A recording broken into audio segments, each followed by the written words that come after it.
RS study में आप सभी का स्वागत है। कक्षा 9वीं एनसीईआरटी गणित में हम अध्याय 14 पढ़ रहे हैं, जो कि सांख्यिकी से संबंधित है। आज हम प्रश्नावली 14.3 का प्रश्न क्रमांक 7 हल करेंगे। प्रश्न है, एक क्रिकेट मैच में दो टीम ए और बी द्वारा प्रथम 60 गेंदों में बनाए गए रन नीचे दिए गए हैं। तो हमें एक तालिका दी गई है इस तरह से, जिसमें एक कॉलम में गेंदों की संख्या है, दूसरे कॉलम में टीम ए के रन है और तीसरे में टीम बी के रन है। जैसे कि 1 से लेकर 6 गेंदों के बीच में टीम ए ने 2 रन बनाए और टीम बी ने 5। 7 से 12 के बीच में टीम ए ने 1, बी ने 6। 13 से 18 के बीच में 8, 2। 19 से 24 के बीच में 9, 10। फिर 25 से 30 के बीच में 4, 5। 31 से 36 के बीच में 5, 6। फिर 37 से 42 के बीच में 6, 3। फिर 43 से 48 के बीच में ए ने 10 और बी ने 8 रन बनाए। उसी प्रकार 49 से 54 के बीच में 6, 8। 55 से 60 के बीच में 2 और 10 रन बनाए गए। फिर आगे प्रश्न कहता है कि बारंबारता बहुभुजों की सहायता से एक ही आलेख पर दोनों टीमों के आंकड़े निरूपित कीजिए। संकेत दिया गया है कि पहले वर्ग अंतराल को सतत बनाएं। तो इसको अभी ध्यान ना दें, हम पहले यहाँ पे ध्यान देते हैं कि क्या बोला है कि बारंबारता बहुभुजों से एक ही आलेख पर दोनों टीमों के आंकड़े निरूपित करना है। तो यहाँ पे हमको बहुभुज बनाना है और बहुभुज बनाने के लिए हमें क्या वर्ग चिन्ह की आवश्यकता होती है। तो इसमें हम पहले वर्ग चिन्ह निकालेंगे और उससे पहले हम जो आंकड़े हमको दिए गए हैं, जो वर्ग अंतराल दिया गया है, उसको सतत बनाना पड़ेगा। 1 से 6 आया है, 6 के बाद 7 आ गया है, लेकिन यहाँ पे जो वर्ग अंतराल रहेगा, जहाँ पे इसकी जो उच्च सीमा खत्म होती है दूसरे की, वहाँ से स्टार्ट होनी चाहिए। तो मतलब यहाँ पे 6 पे खत्म होती है, यहाँ भी 6 ही आना चाहिए। मतलब यहाँ जो संख्या रहेगी वो यहाँ पे भी आना चाहिए, जो यहाँ पे रहेगी वो यहाँ आना चाहिए, इस तरह से। तो पहले इसको हमको सतत बनाना पड़ेगा, उसके बाद फिर वर्ग चिन्ह निकालना पड़ेगा। ठीक है, तो इसको हम कर लेते हैं कंप्लीट। सबसे पहले सतत बनाने के लिए क्या करेंगे हम, देखें यहाँ पे अगर तो जो इसकी लास्ट वाली सीमा है वो कितनी है, 6 है, और इसकी शुरुआत की सीमा कितनी है, 7 है। दोनों के बीच में अंतर कितना है, 1 का है। तो इसमें से हम कुछ जोड़ घटाएं कि जो बराबर हो जाए, तो इसमें 2 का भाग दे देते हैं, तो 0.5 हमको मिल जाएगा। ये प्रश्न क्रमांक 14 उसी के अनुसार ही है। ठीक है, वैसे हमको इसको सतत बनाना होगा। तो हमको यहाँ पे 0.5 मिला इनको हल करने पर। तो वर्ग अंतराल की निम्न सीमा, जो निम्न सीमा दी गई है, उसमें हम क्या करेंगे, 0.5 को घटा देंगे और जो उच्च सीमा उसको हम 0.5 को जोड़ देंगे। तो जो आंकड़े प्राप्त होंगे तो वो हमें नई सतत आंकड़े प्राप्त हो जाएंगे। ठीक है, और वर्ग अंतराल कैसे निकालते हैं, तो इसके लिए वर्ग अंतराल की ऊपरी सीमा धन निम्न सीमा बटे 2। जैसे कि अभी तो ये रेगुलर नहीं है, मतलब कि सतत आंकड़े नहीं है, पहले हम सतत आंकड़े निकाल लेते हैं, फिर इससे ये निकाल लेंगे। तो हमने यहाँ पे इस तालिका में क्या किया है, ये जो गेंदों की संख्या दी गई थी, इससे हमने यहाँ पे सतत आंकड़े यहाँ पे बना लिए हैं।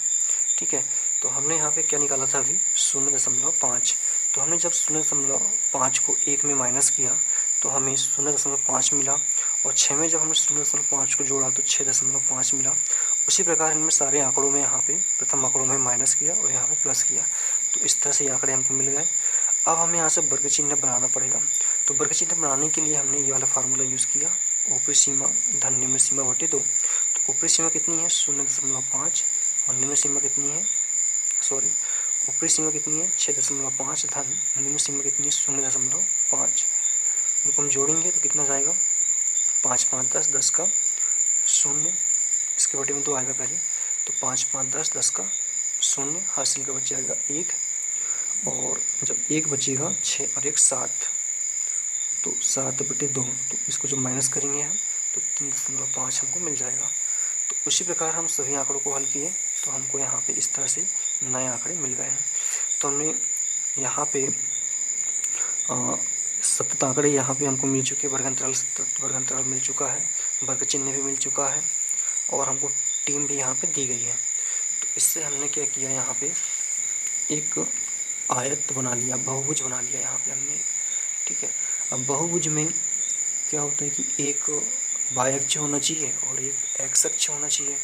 तो हमने इस वाली लाइन में क्या ले लिए, बाह्य अक्ष ले लिया यहाँ पे, और इस वाली लाइन में हमने यहाँ पे एक्स अक्ष ले लिया है। और यहाँ पे जो हरी स्याही से आपको दिख रही है वो टीम ए है, और जो लाल स्याही से दिख रही है वो टीम बी है। तो हमारे जो आंकड़े हैं 3.5 से स्टार्ट हो रहे हैं। ठीक है, तो 3.5 से स्टार्ट हो रहा है, लेकिन हमें शुरुआत करने के लिए एक आंकड़ा यहाँ भी चाहिए। तो इस दोनों के बीच में कितना का अंतर है, 3.5 का। तो इसके आगे भी यहाँ पे किया जाएगा 3.5। तो यहाँ पे हमने गेंदों की संख्या रख ली, जो हमने सतत आंकड़े निकाले थे ये वाली, ये सारे हमने यहाँ पे नोट कर लिए हैं नीचे। और यहाँ पे हमने क्या लिखा है, टीम द्वारा बनाए गए रन। तो जो रन बनाए गए हैं वो यहाँ पे टीम ए के लिए हरी लाइन और टीम बी के लिए लाल लाइन। तो पहले टीम ए को देखें हम, तो टीम ए जो है उसके लिए सबसे पहले तो ये पॉइंट बनाना पड़ेगा हमको। पॉइंट कैसे बनाएंगे, तो सबसे पहले हमको यहाँ पे क्या दिया गया है, वर्ग चिन्ह 3.5, और इसमें टीम ए के रनों की संख्या कितनी, 2 है। तो 2 के बराबर में, और इसकी ऊंचाई तक इस तरह से, और इसके बराबर में लेकर हमने यहाँ एक पॉइंट लगाया। ठीक है, उसी प्रकार यहाँ पे 9.5 के लिए पॉइंट 1 लगाया, क्योंकि यहाँ पे टीम ए ने 1 रन बनाया था। फिर यहाँ पे 5.5 15.5 में टीम ए ने 8 रन बनाया था, तो 8 के बराबर में यहाँ पॉइंट लगाया। उसी प्रकार यहाँ 9 पे पॉइंट लगाया, 4 पे, 5 पे, 6 पे, 10 पे, फिर 6 पे, 2 पे, फिर लास्ट में। और इन सभी पॉइंट को स्केल की सहायता से हमने मिला दिया, तो इस तरह से एक हरी लाइन हमको प्राप्त हुई है। उसी प्रकार पॉइंट टीम बी के लिए पॉइंट यहाँ से स्टार्ट करें, और 3.5 मतलब ये वर्ग चिन्ह में टीम बी ने 5 रन बनाए थे, तो ये 5 पर एक पॉइंट लगा दिया हमने यहाँ से इसके बराबरी में, और यहाँ पे इसकी सीध पे। उसी प्रकार 6, 2, 10, 5, 6, 3, 4, 8, 10 इस तरह से रन बनाए, और इन सभी को हमने मिला दिया। तो इस तरह का हमको एक आयत प्राप्त हुआ। ठीक है, बहुत ही सिंपल है। तो यह सवाल भी हमारा कंप्लीट होता है। धन्यवाद।